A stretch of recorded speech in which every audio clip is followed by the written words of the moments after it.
The Galactic Exchange Program had been established to foster peace and understanding between the many sentient species of the universe. At its heart was the Zyrak Academy of Interstellar Studies, a prestigious institution where students from across the galaxy came together to learn, collaborate, and share their cultures. The Academy hosted beings of every conceivable physiology, from the amphibious, water-dwelling Talaxi to the crystalline, light-emitting Vorash, and even the insectoid, hive-minded Chill. And then there were the humans. Humans were a relatively new addition to the intergalactic community, and they had made quite an impression.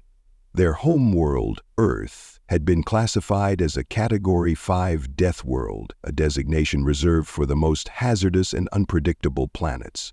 The sheer number of lethal predators, environmental hazards, and natural disasters had made it a wonder that humans had survived it all, let alone developed into an advanced civilization. Yet despite, or perhaps because of, their chaotic origins, humans were adaptable, resilient, and surprisingly sociable.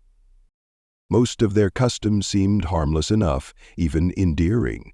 They had an odd sense of humor, a love for extreme physical activities, and a baffling ability to consume substances that would kill most species outright. But nothing had truly prepared the Academy for what would happen when the humans were invited to participate in cultural exchange. Professor Gylor, a six-armed tentacled scholar from the Achaean Empire, had assigned each student to bring something representative of their homeworld's culture. The intention was to promote cross-species understanding, to allow students to glimpse into the everyday lives of their peers. The Vorash were expected to bring living crystal clusters, the Talaxi would showcase their mollusk-like greebles, and the Chilen would, of course, present their hive drones, tiny, symbiotic insectoids that served as companions and helpers. Everything had gone according to plan until the humans arrived. The first sign of trouble was the sound, a low guttural growl that sent an immediate ripple of fear through the assembled students. Gylor's primary eyes widened, his secondary set darting toward the entrance just as Elliot, Maria, and Zhang strolled into the room, each carrying a containment unit. The air shifted. A shudder passed through the crowd as the unmistakable energy of predators filled the space. Every non-human student instinctively recoiled, their evolutionary instincts screaming warnings of imminent danger. Elliot, grinning as though completely unaware of the sheer terror radiating from his peers, tapped on the side of his container. "All right, everyone, meet Rex." He unlatched the enclosure and a creature leaped onto his shoulder. It was reptilian, with rows of dagger-like teeth, armored scales, and clawed limbs built for gripping flesh. It let out another deep, throaty growl, tilting its head as its sharp yellow eyes scanned the room. A Talaxi student fainted on the spot. Gylor twitched violently, his tentacles curling in absolute horror. "Hey, human Elliot! What is that?" I shouted. Ayak's Ethiopian cried. Elliot blinked, glancing at his pet as though the question made no sense. This is Rex, he's a bearded dragon." A Vorash trembled so hard that small cracks appeared in their crystalline body. Dragon? You keep a dragon as a pet?" Elliot laughed. "He's not a real dragon. He's just a lizard. Super chill, see?" He scratched under Rex's chin and the creature closed its eyes in pleasure, its long, forked tongue flicking out lazily. There was a collective gasp of horror. Before anyone could recover, Maria gently opened her own container. "And this is Mr. Whiskers." What emerged was a soft-furred predator, its body sleek and muscular, its razor-sharp retractable claws glinting in the light.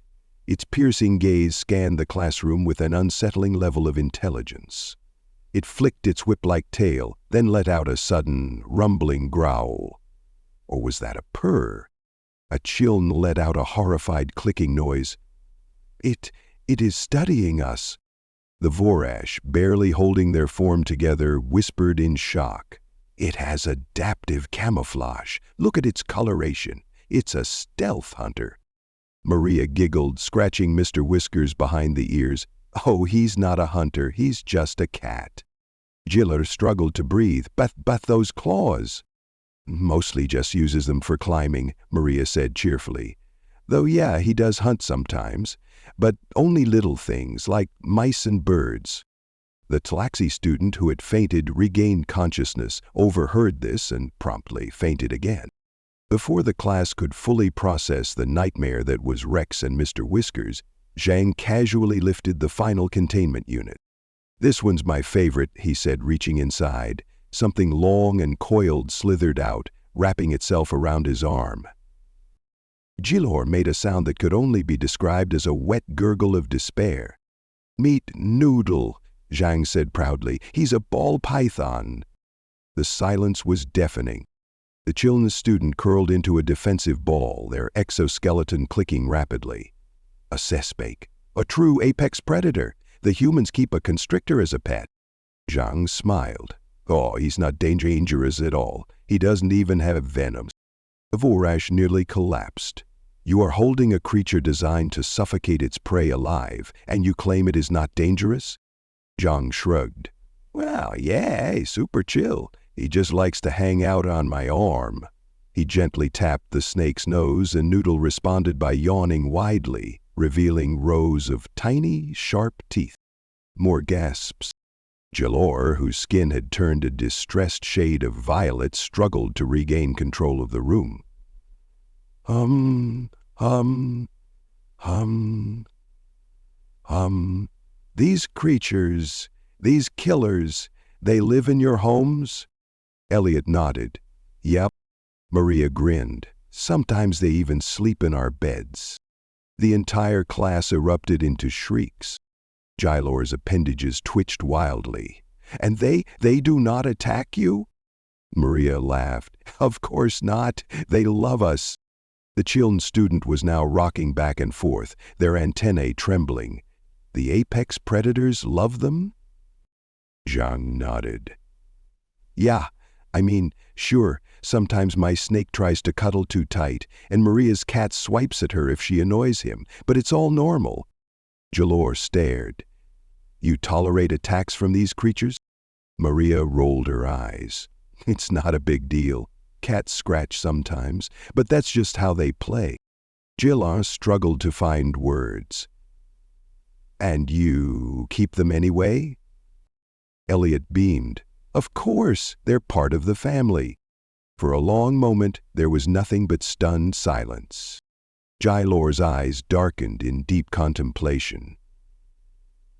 I believe I finally understand." Elliot perked up. "Oh, understand what?" Jalor's voice was solemn, reverent, and absolutely terrified. "Humans do not tame their world's most deadly creatures. They simply befriend them." The class shuddered. Jalor exhaled. "And if humans can live among such monsters without fear, then what does that say about humans themselves?" Absolute profound dread filled the room. The other students slowly backed away, suddenly deeply aware that humans were the true apex predators here. Maria blinked. "Wait, why is everyone looking at us like that?" None of them had an answer. But from that day forward, the rest of the galaxy never looked at humans the same way again. The atmosphere in the classroom remained tense long after the humans had introduced their so-called pets. The non-human students were struggling to process what they had just witnessed. Creatures with razor-sharp claws, needle-like fangs, and crushing coils, all of them apex predators by any standard, were being held casually, affectionately, even playfully by their human handlers. Even worse, the humans did not seem to recognize the sheer terror they had instilled in the others. Jylor's tentacles curled and uncurled involuntarily, a clear sign of distress. He knew that humans were different, that they hailed from a death world, but this was beyond anything he had anticipated. He had always thought that humans were merely adaptive survivors, clever enough to withstand the horrors of their planet through intelligence and technology. But this was something else entirely. These creatures did not dominate their world through weapons alone. They coexisted with its nightmares. They took killers and made them companions. Giler took a deep breath, steadying himself. He had to regain control of the lesson, had to guide this conversation back into something resembling an academic discussion before sheer panic overtook his students. "Germans," he began, his voice only slightly trembling, "you say that these creatures are not dangerous to you, that they are part of your families?" Elliot nodded enthusiastically, stroking Rex's scaly head as the lizard relaxed on his shoulder. "Yup, we take care of them, and they take care of us. It's a mutual thing." Jalor narrowed his primary set of eyes. "And they never attack?" Maria hesitated. "Well, okay. I won't say never. Mr. Whiskers scratches me sometimes, but only when I deserve it." "Deserve it?" a Varash student choked out, looking more brittle by the second. Maria shrugged. "Yeah, like if I try to pet him when he's not in the mood, he'll swipe at me to tell me to back off. But it's not a big deal." Giraud felt his mind reeling. "You allow these creatures to physically injure you, and you accept this as normal?" Zheng laughed. "It's not an injury, it's just a little scratch. Besides, it's our fault if we don't respect their boundaries."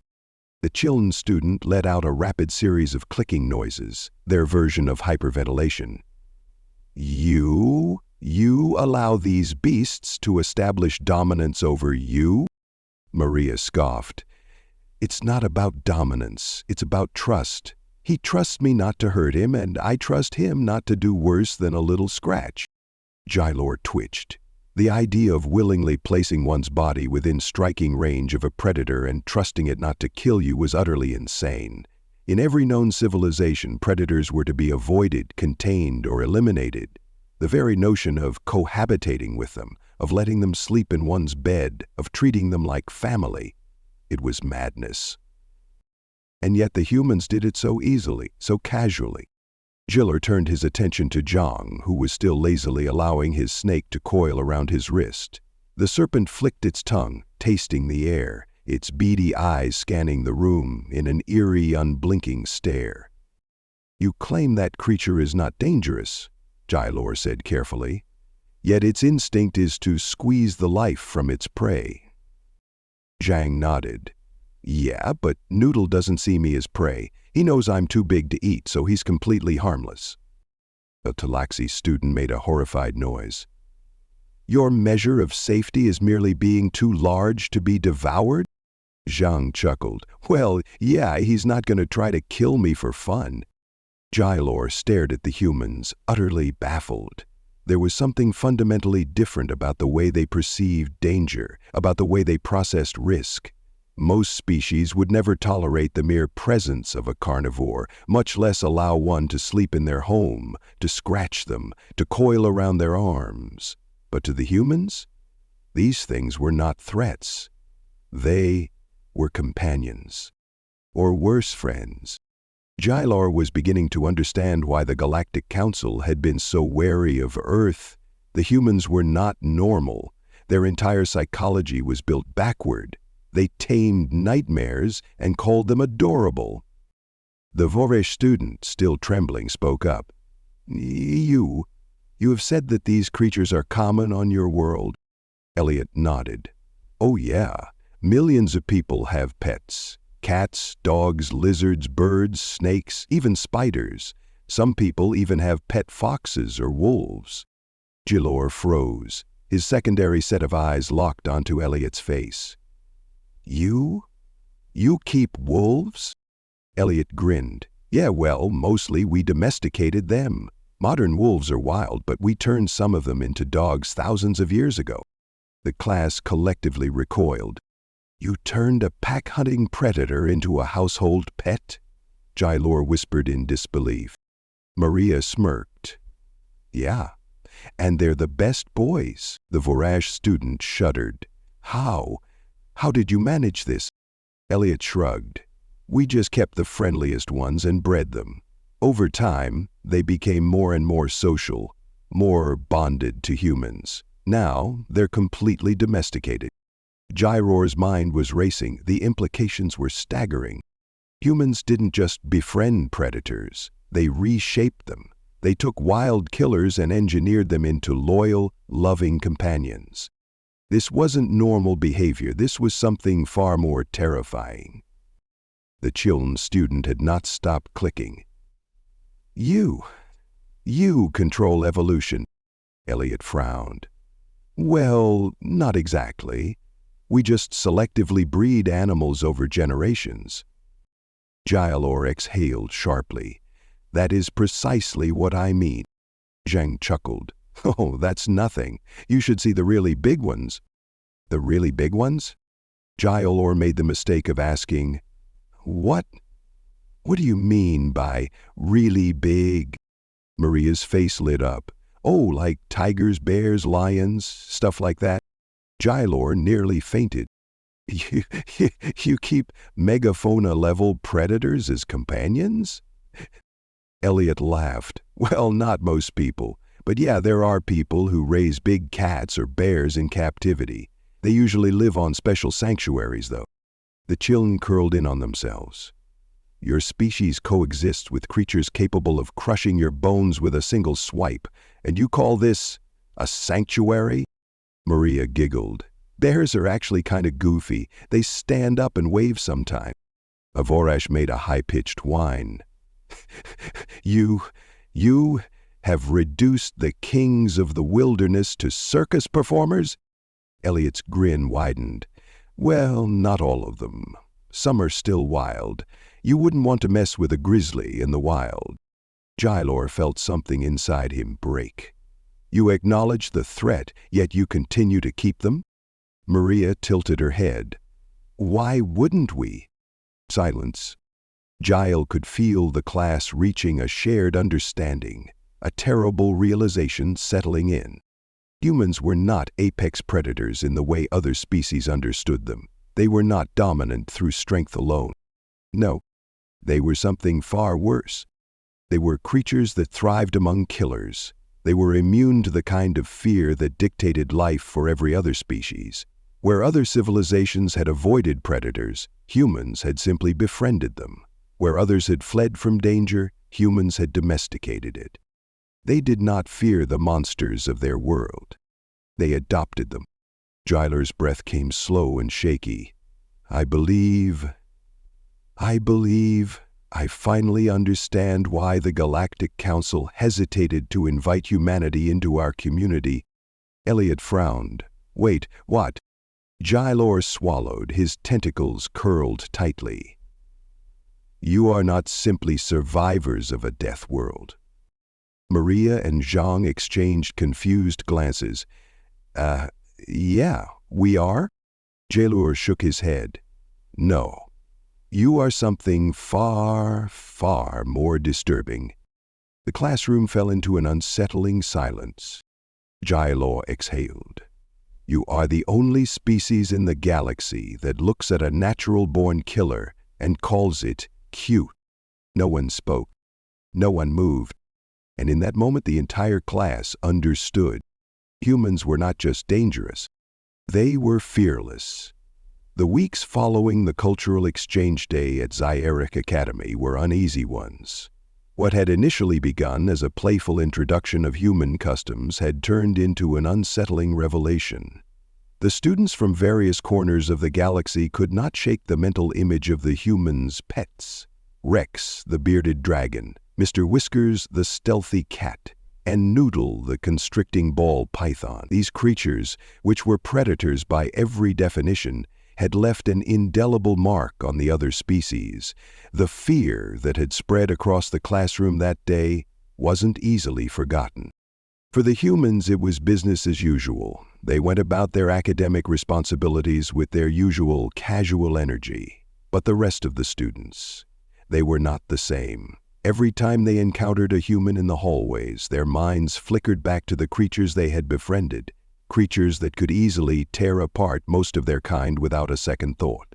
No longer was the human species just a curiosity. They were now something to be feared. Gilor had been particularly affected. His once scholarly perspective on humanity had been shattered. Before the exchange, he had seen humans as a resilient, adaptable species. a species that, despite being native to a world filled with imminent threats, had managed to claw their way into space. But now, after seeing them interact with their dangerous companions, his perception had fundamentally shifted. He had begun to understand that the humans were more than survivors. They were something else entirely. They had grown comfortable with the violent, the deadly, and the terrifying. The fact that they could not only tolerate, but embrace such creatures, to domesticate them, even make them family, was incomprehensible to Jalor. It had taken him several days to recover from the shock, but eventually Jalor had regained his composure. He would need to act as the voice of reason when it came to humanity. He had to understand them better, figure out exactly why they behaved this way and how they fit into the grand scheme of galactic cooperation. The answer, he had come to realize, would not come easily. He had to gather more data. A meeting was scheduled.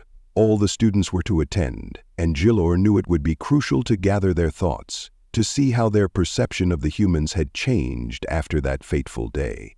He couldn't rely solely on his own sense of confusion. The others must have questions too, questions that he would need to address. As the day of the meeting arrived, the usual chatter in the hallways was noticeably darker. There was an underlying current of unease among the students, and even the usually gregarious Chalaxi students seemed quieter than usual. The Vorash, with their crystalline exoskeletons that shimmered like living gemstones, looked particularly agitated. Their normally calm energy was replaced with an unsettling tension. The Chiln were still reeling from the trauma of seeing a snake, a creature capable of suffocating its prey, being carried around as though it were a cuddly pet. They muttered among themselves, clicking nervously, clearly struggling to come to terms with what they had witnessed. When the meeting finally began, Jalor addressed the gathered students. His usual air of authority was strained, his tentacles twitching with the weight of the situation. He cleared his throat and began. Students, as you know, the events of Cultural Exchange Day have left many of us questioning the nature of humanity. He paused, eyes sweeping the room. We were introduced to their pets, creatures that by our standards are apex predators, capable of killing and maiming with ease, and yet the humans seem to regard them as nothing more than companions. We must address this fundamental shift in our understanding of their species. The room was silent. No one spoke for several moments, the weight of the subject too heavy for casual conversation. Then one of the Vorash students, Karil, who had been trembling for days, finally spoke. You say the humans are different, but how different? They claim they are not afraid of these creatures, but surely there must be something more. Jalor nodded, his tentacles rippling thoughtfully. Yes, that is exactly what we need to understand. What drives them to live alongside such danger? He paused, his 6 eyes narrowing as he considered the question. We have always believed that fear is a key part of survival. Fear drives us to avoid the lethal, the unpredictable. It protects us. Carol's crystalline voice quavered. Yet the humans embrace it, almost as if they are immune to fear. What does this mean for our understanding of them? Perhaps they are not immune to fear, but they have a different relationship with it, Jalor offered cautiously. We have all seen them with their pets. Rex, the bearded dragon, and Mr. Whiskers, the cat. These creatures are built for killing, yet the humans treated them as if they were harmless. It is as if their perception of danger is warped. The Chiln student, still in a state of near panic, clicked anxiously. You are suggesting they do not fear these creatures at all? Jalor turned toward them. I believe so. They see the danger, but they do not view it the same way we do. Their approach to survival does not stem from the same instinctual fear that governs us. At this, the students began to murmur among themselves. Some were visibly disturbed, others fascinated. It was clear that their perceptions of humans and of their own nature were being upended. A Talaxi student raised a hand, speaking with a shaky voice. Well, what if they are lying? What if they are just pretending that these creatures are not dangerous? Lying is not the human way, Gylor replied with certainty. They value honesty and openness above all. If they say their pets are not a threat, then they believe it. The murmurs grew louder as the students digested Gylor's words. One of the Vorash, unable to contain themselves, spoke out. You speak of them as if they are a new species altogether. Do you mean to suggest they are not like us at all? Gylor hesitated before answering, carefully choosing his words. Perhaps we have misjudged them, yes. Humans are unlike any species we have encountered in the galaxy. Their ability to form relationships with creatures that are naturally hostile to them is something we simply cannot understand. Perhaps fear is not their greatest motivator. And what then? Aelchiln demanded. What drives them, if not fear? Gylor paused. This was the crux of the matter, the question that had kept him awake for days. I believe their survival does not depend on fear, but on something else, something that we as a species have overlooked. Their capacity for empathy is unlike any we have seen. They do not seek to dominate or eliminate danger, they seek to understand it. They find value in the very things we would destroy. They transform danger into something familiar, something they can live with. They befriend it. A tense silence followed. Gylor continued, his voice firm. The humans are not a species driven by primal survival instincts alone. Their true strength lies in their ability to reconcile with the things they should fear, to adapt, not just in terms of physical survival, but emotionally and socially. They normalize the impossible. They make it work, even when every other species would run away. The room seemed to shift as students reflected on his words. The Chilnan, for once, seemed less agitated, their clicking slowing as they processed the concept of humans not conquering their predators, but living alongside them. The Vorash, though still deeply uncomfortable, appeared to be reconsidering their perceptions of the human species. The Talaxi student who had fainted days before now stood tall, though their eyes were wide with the realization that what they had witnessed was not just bizarre, it was alien in a way they had never encountered before. I still don't understand, Kirill said, their voice soft but persistent. How can they trust creatures like that? Don't they know they could be killed at any moment? Maria's voice echoed through the room, filled with the same simple confidence that had first caused the students to recoil. We know the risk. But it's not about the risk, it's about the relationship. Trust comes with time. We respect our animals and they respect us in return. That's what makes us so different from other species. Elliot, who had been quiet up until now, added, We don't look at our pets and see danger. We look at them and see companions. They may have been predators once, but we've built something more than just survival. We've built partnerships. Gylor observed the reactions carefully. The shock was still there, but something had shifted. The initial terror was now tempered by curiosity, by a new understanding of what it meant to be human. The rest of the galaxy had feared the humans for their unpredictability, their potential for destruction, but now, for the first time, they saw that humanity's greatest power lay not in their ability to destroy, but in their ability to embrace the unknown, to coexist with what others would never dare to tame. As the meeting concluded, Gylor couldn't help but feel a strange sense of awe for the humans. They had brought their terror into the classroom that day, but they had also brought something more, something deeper. And in doing so, they had shown the galaxy that perhaps the real danger wasn't in the things they tamed, but in the incredible potential of their hearts.